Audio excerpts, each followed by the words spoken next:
Comment trouver une bonne affaire immobilière? C'est ce qu'on va voir ensemble dans cette nouvelle vidéo en 3 clés. Sois le bienvenu d'abord dans cette vidéo, c'est un plaisir de te retrouver aujourd'hui et aujourd'hui je vais te parler de comment trouver une bonne affaire immobilière. L'idée en fait au départ de pouvoir se construire un patrimoine immobilier, c'est de pouvoir construire un actif, c'est-à-dire des biens immobiliers qui vont s'autofinancer et de deux, pouvoir obtenir dès maintenant des revenus complémentaires à ses revenus personnels. Pour cela, ça demande 3 techniques, 3 clés vraiment puissantes pour que tu puisses obtenir ces deux résultats, c'est-à-dire construire un patrimoine et de deux, avoir des revenus dès maintenant de ce patrimoine que tu n'as pas forcément encore l'argent de ce patrimoine. Donc dans cette vidéo, tu vas découvrir 3 clés très puissantes que tu peux utiliser dès maintenant, que 97% des gens n'utiliseront pas, même s'ils les connaîtront peut-être un jour, parce que 97% des gens vont continuer à se focaliser sur le fait qu'il faille aller travailler chaque jour pour gagner un revenu, donc échanger son temps contre de l'argent, alors qu'on peut faire travailler les autres pour soi-même et que c'est possible pour chacun tout en contribuant au monde. Et c'est ça que j'aimerais que tu comprennes, c'est qu'il est possible pour toi aujourd'hui de pouvoir diversifier tes sources de revenus et en plus contribuer à améliorer le monde grâce à tout ça. C'est ce qu'on va voir ensemble dans cette vidéo. Avant cela, je t'invite à découvrir le blog responsableaffaires.fr à travers la description de cette vidéo pour que tu puisses découvrir l'ensemble des articles que je partage régulièrement avec des astuces, des techniques pour améliorer tes relations, ton corps, son esprit et aussi tes finances personnelles pour accroître finalement ton patrimoine et diversifier tes sources de revenus.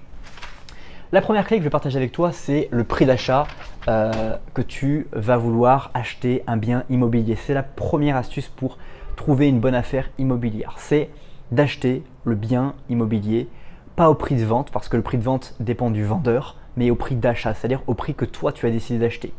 Si tu vois une affaire, une chose vraiment intéressante de te fier pour définir ton prix d'achat, c'est de pas te fier au prix du vendeur, pas dire bah voilà, le prix du vendeur c'est moins 10%, moins 1%, parce que c'est absolument faux de se focaliser à l'encre ou au prix du vendeur, mais c'est de te fier au prix d'achat. C'est-à-dire aujourd'hui, dans la zone où tu veux acheter ton bien immobilier, quel est le coût du bien immobilier à la surface? C'est-à-dire le mètre carré est à combien? Et donc là déjà tu vas faire un truc qui est extrêmement intéressant, c'est que le prix du mètre carré il est à, je sais pas, 2000 € le mètre carré. Si c'est un 10 mètres carrés, 20 000 €. C'est assez clair pour toi, j'espère. Donc, 200 000 €, pardon. 20 000 €, pardon, excuse-moi. Et il ne faut jamais faire de calcul dans la vidéo, c'est très dangereux de le faire, mais voilà, je le fais, je l'ai fait, j'ai fait l'erreur. Donc, tu achètes si c'est 2000 € le mètre carré et que tu achètes 10 mètres carrés, alors tu achètes le bien 20 000 €, c'est normal. Et là, la technique que tu vas utiliser pour faire une très bonne affaire, c'est que tu vas te fixer comme objectif d'acheter 30% moins cher que le prix marché. Donc tu vas définir le bien immobilier que tu vas recevoir, tu vas observer là où il se situe, la surface qu'il possède, tu multiplies ces surfaces par le prix au mètre carré qui existe et tu fais x 0,70 qui correspond en fait à la remise de 30% que tu t'autorises d'acheter. Et donc là déjà ça te permet de pouvoir faire une chose, c'est d'avoir un prix d'achat qui soit extrêmement puissant.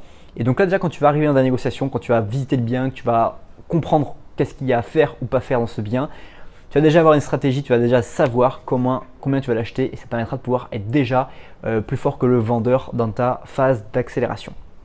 Après pour choisir le bien immobilier que tu veux acheter, je te suggère vivement d'utiliser Leboncoin et seloger.com qui sont deux sites assez intéressants.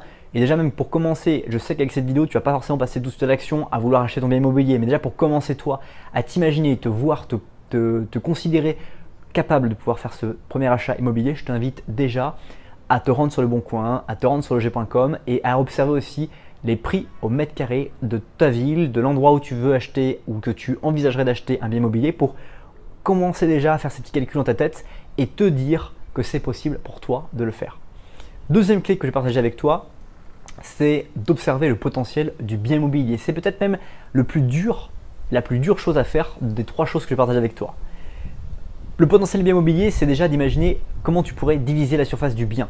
C'est-à-dire si tu achètes un 30 mètres carrés, pourquoi ne serait-il pas possible de le diviser en 2 fois 15 mètres carrés en ayant une petite douche, en ayant un sanitaire et donc le bien 30 mètres carrés, le diviser en 2 pour obtenir déjà une rente qui soit beaucoup plus que 10% brut de ce que tu vas gagner par mois. Mais ça, on va y revenir dans une autre vidéo.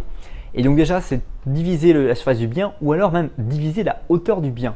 Par exemple, à Lyon, si tu investis à la Croix-Rousse, tu vas observer que les appartements sont très hauts.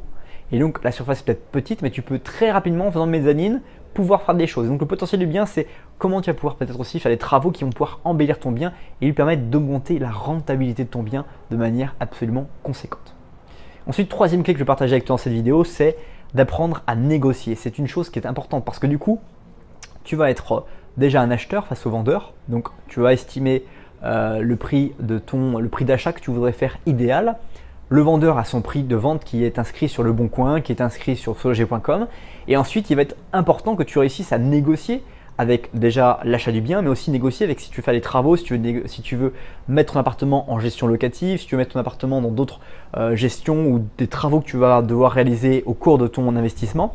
Et donc, c'est important de savoir négocier, y compris avec ta banque avec qui tu vas emprunter la totalité des frais du bien immobilier plus du notaire. Ça, c'est important également que tu saches bien négocier. Et là, je vais te proposer deux astuces puissantes pour que tu puisses bien négocier. La première, c'est deux questions en fait. La première question, c'est est-ce que vous avez une marge de négociation sur votre prix de vente?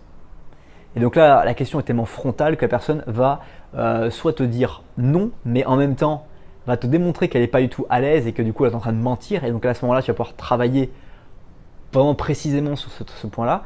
Et la deuxième question, une fois que tu as bien travaillé sur cette première question, c'est est-ce que c'est votre meilleur prix?